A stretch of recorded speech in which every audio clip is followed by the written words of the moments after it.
जब सृष्टि का निर्माण हुआ तब एक महासत्ता ने ब्रह्मांड की प्रारंभिक स्थिति को व्यवस्थित किया। यह महासत्ता भगवान शिव थे, जिनका अनंत और अद्वितीय रूप सृष्टि के सभी पहलुओं को संचालित करता है। शिव की उपस्थिति केवल निर्माण तक सीमित नहीं थी, बल्कि उनकी भूमिका सृजन और विनाश के चक्र को पूरी तरह से समझाती है। प्रारंभ में जब कुछ भी ठोस और निश्चित नहीं था, ब्रह्मा, विष्णु और शिव ने मिलकर सृष्टि की नींव रखी। शिव, जिनकी उपस्थिति सृष्टि के किसी भी तत्व में भरी हुई है, ने एक विशेष तरह का तांडव नृत्य किया। यह तांडव नृत्य सृष्टि के चारों ओर हर बदलाव और परिवर्तन का प्रतिनिधित्व करता है। जब धरती पर अराजकता और संकट उत्पन्न होता है, शिव के तांडव की गूंज सृष्टि के हर कोने में सुनाई देती है। यह नृत्य केवल विनाश का नहीं है, बल्कि नए निर्माण और समृद्धि की शुरुआत का भी संकेत है। शिव का तांडव इस बात का प्रतीक है कि प्रत्येक अंत के बाद एक नई शुरुआत होती है और हर विनाश के बाद एक नया सृजन होता है। सृष्टि की शुरुआत में जब अस्तित्व केवल अंधकार और अस्थिरता में था, शिव की उपस्थिति ने हर तत्व में स्थिरता और संरचना प्रदान की। उनका तांडव नृत्य न केवल सृजन और विनाश के चक्र को दर्शाता है, बल्कि यह भी सिखाता है कि भय और आशा का संतुलन कितना महत्वपूर्ण है। शिव की उपस्थिति यह बताती है कि जीवन में आने वाले हर परिवर्तन को एक प्राकृतिक प्रक्रिया के रूप में देखना चाहिए। परिवर्तन और संकट केवल अस्थायी होते हैं और प्रत्येक परिवर्तन के बाद एक नई शुरुआत की संभावना होती है।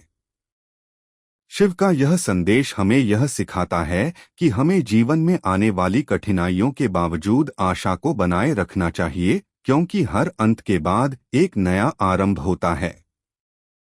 उनकी उपस्थिति ने यह स्पष्ट किया कि सृष्टि के हर बदलाव में भय और आशा का अद्वितीय संतुलन होता है। शिव का तांडव यह दिखाता है कि जब भी पुरानी व्यवस्था समाप्त होती है तो नई व्यवस्था की शुरुआत होती है। यह सिखाता है कि भय केवल अस्थायी स्थिति है, जबकि आशा और नवीनीकरण की संभावनाएं अनंत होती हैं। महिषासुर, एक शक्तिशाली राक्षस, ने धरती पर अराजकता और भय का माहौल उत्पन्न किया था। उसके अत्याचार और दुष्टता ने देवताओं को भी चिंता में डाल दिया था। इस स्थिति को सुधारने के लिए देवताओं ने देवी दुर्गा का अवतार लिया। देवी दुर्गा, जो शक्ति, साहस और विजय की देवी के रूप में प्रसिद्ध हैं, ने महिषासुर की दुष्टता का अंत करने के लिए धरती पर कदम रखा। महिषासुर का आतंक इतनी तेजी से फैल रहा था कि देवताओं को उसकी दुष्टता और शक्ति को नियंत्रित करने के लिए एक विशेष रूप की आवश्यकता महसूस हुई। देवी दुर्गा का अवतार इस प्रकार हुआ कि उन्होंने विभिन्न देवताओं की शक्तियों को अपने भीतर समाहित किया। उनकी शक्ति, साहस और युद्ध कौशल ने महिषासुर को पराजित करने में महत्वपूर्ण भूमिका निभाई। महिषासुर के खिलाफ देवी दुर्गा की लड़ाई केवल एक युद्ध नहीं था, बल्कि यह सत्य और धर्म की विजय का प्रतीक था।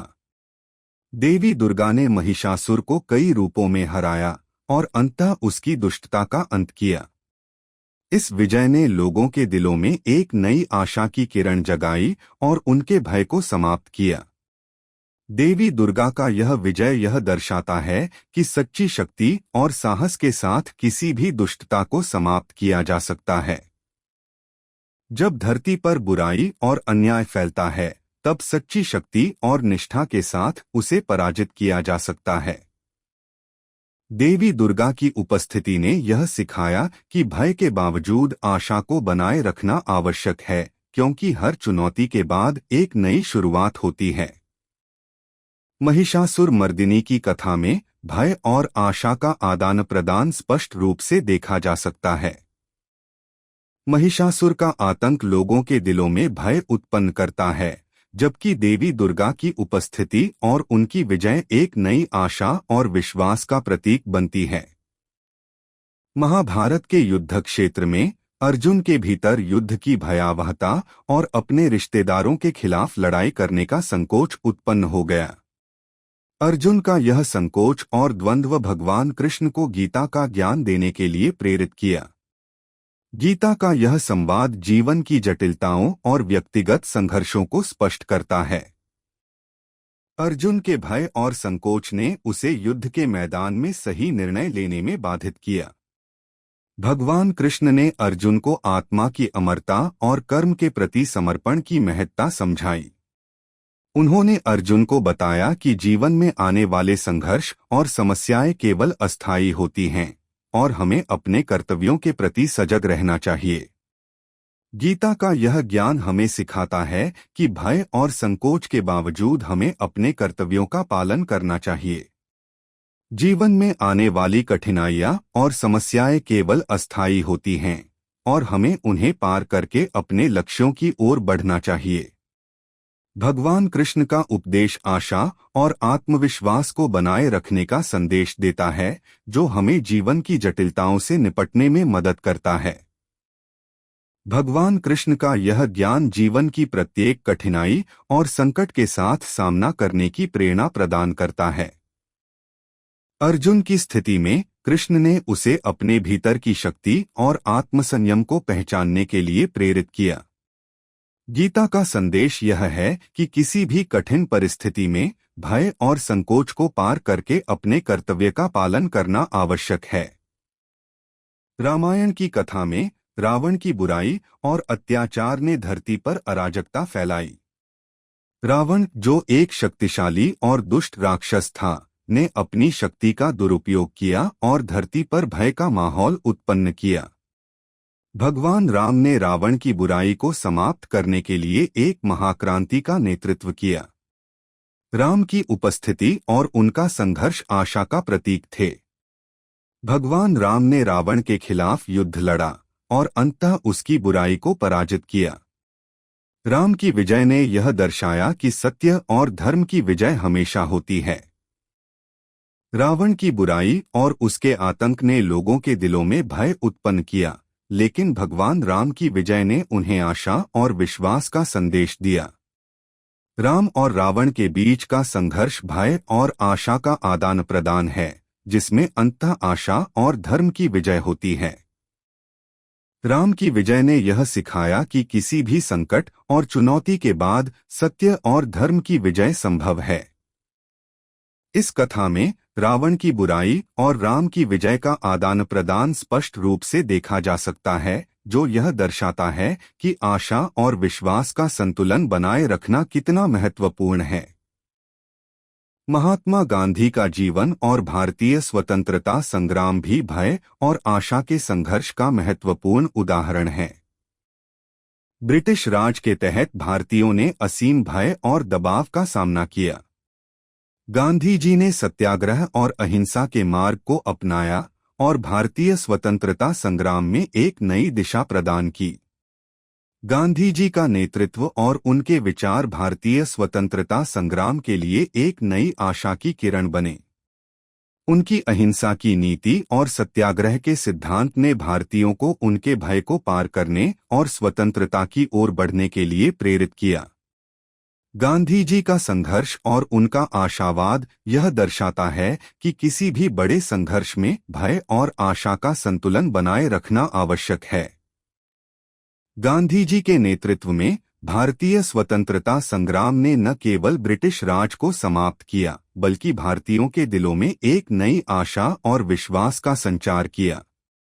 गांधी जी का यह संघर्ष और उनकी नीति यह दर्शाती है कि कठिनाइयों और भय के बावजूद आशा और सत्य की ओर बढ़ना संभव है।